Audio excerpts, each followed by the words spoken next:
Hello, it's Behind the Fern. And it's been quite a while since I posted a video. And this video is not going to show my face. But I've been thinking about the events from this past weekend, the mass shooting in El Paso and the mass shooting in Dayton, Ohio. And the knee-jerk reaction is to blame guns and to start talking about gun control. Every time there's a mass shooting, we want to ban guns. Banning guns is not going to do anything. The result of this mass shooting is people don't have a purpose. People lose all hope. There is no purpose in their life.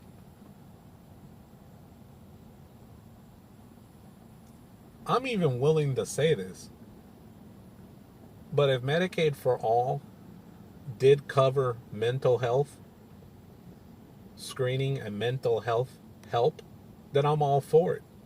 I think we should be headed that direction. Because what's going to happen is if gun control passes, these power-hungry politicians are going to take more and more of your gun rights away, as they did with the flight. You know, that jackass walked on a plane with a bomb strapped to his shoe, and all of a sudden we have to walk through all these hoops to get on a freaking plane to go see our loved ones and our friends. It's ridiculous.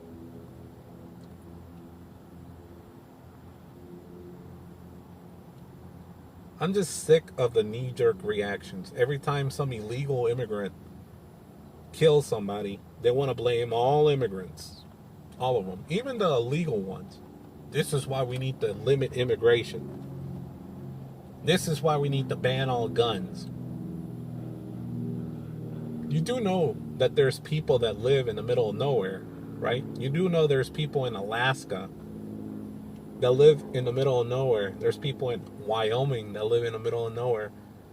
The Dakotas, Colorado. So what are they going to do? Wait on a cop to show up? In addition to, these laws would add to the police state. And I'm sure you don't care about that.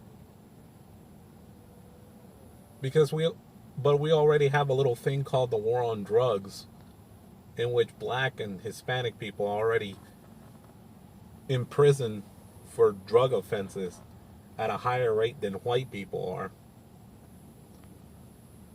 What do you think will happen with the guns? What communities would be affected most greatly by this law?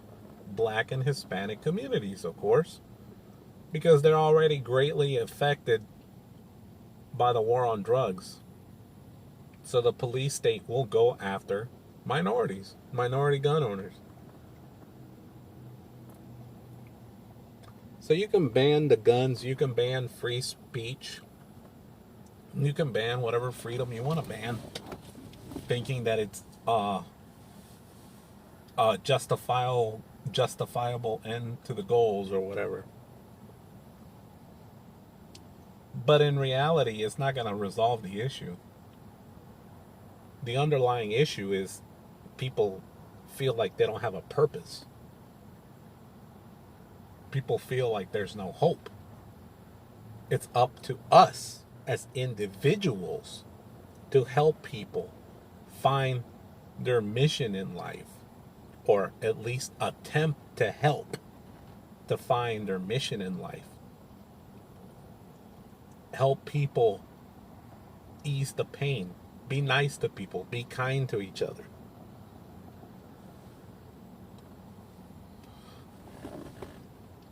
Banning guns isn't going to do anything. It's not. It's not going to solve the underlying issue. Just like free censorship isn't going to stop bigotry from happening.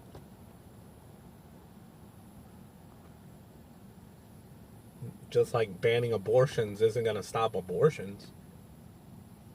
You're just going to open a black market to people accessing guns, accessing free speech, accessing abortions, accessing drugs and all that. And I thought that we would learn by the war on drugs that prohibition doesn't work. I thought we would learn by alcohol prohibition that prohibition doesn't work. But people still keep trying to attempt prohibition. Prohibiting guns, prohibiting abortions, prohibiting free speech, is this going to drive it underground? It's not going to solve the underlying issue. The underlying issue is that people don't have a purpose. People lose all hope. And then they come across this really fringe, crazy ideology that tells them that all these brown people are invading their home country and that these brown people must die. Or that all Trump supporters are racist and that they all need to be exterminated. It's fringe ideologies that are the problem.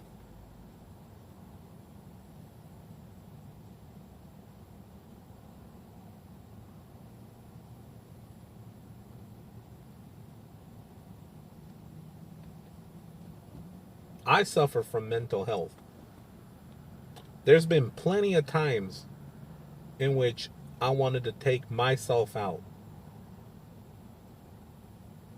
If I had hate in my heart, I would do that with other people as well. But I don't. Because I have a purpose. Even though I don't live with my children are my purpose. Even though I have friends and I seldomly talk to them, they are my purpose because they need me. They may not need me right now, but they will need me someday to be there for them. That gives me purpose. My sister and her family gives me purpose. My mom still being alive gives me purpose.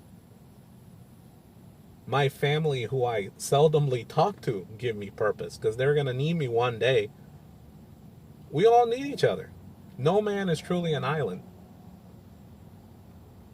These people act this way because they get to a point in which they think they're an island. We're all connected. No one is an island. We are all connected. When one of us snaps, one of us is murdered. I'm sure that somebody I knew or somebody that I know is affected by this in some way or the other. Somebody probably had a relative that was murdered.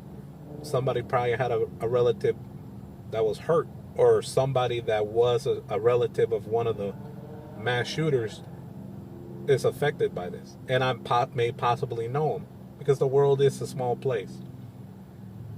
And just because I live in Louisiana and one happened in Texas and the other one happened in Ohio doesn't mean anything.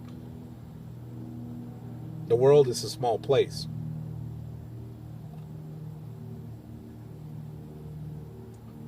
So you can blame guns, you can blame video games, you can blame this, you can blame that. The underlying issue is that people lose hope, and when they lose hope, they snap.